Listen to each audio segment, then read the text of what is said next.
يقال ان سيدنا موسى يقول يا رب لا اسالك عن اخي هارون، ويقول عيسى لا اسالك عن مريم امي، ويقول ابراهيم لا اسالك عن اسماعيل ابني. خلاص سبحان الله العظيم، لكل امرئ منهم يومئذ شأن يغنيه. خلاص الثابت الوحيد سيدنا محمد فقط، لانه اراه الله النار من قبل، اراه ملك الموت من قبل، ثبته عسى ان يبعثك ربك مقام، هذا هو المقام المحمود، هذا الثابت الوحيد. كل شوف ما من ملك مقرب ولا نبي مرسل الا ودعوته يومها يا رب سلم يا رب سلم، الا سيدنا محمد يا رب امتي يا رب امتي عليه الصلاه والسلام. عليه الصلاه والسلام. هل هذا رسول يترك؟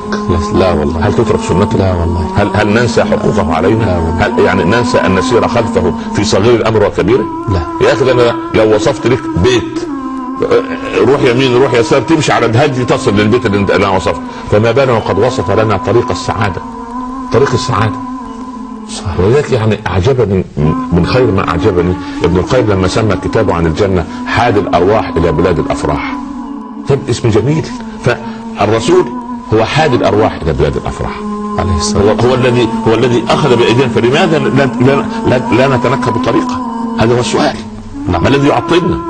ما حجتنا؟ ما هو تعللنا؟ يا من اخرت الصلاه عن وقتها ليه؟ انت يا متمرد على الحجاب ليه؟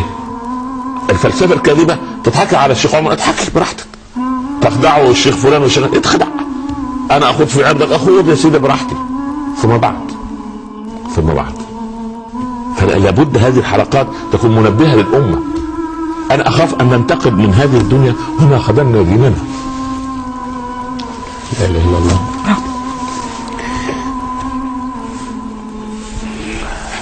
شيخنا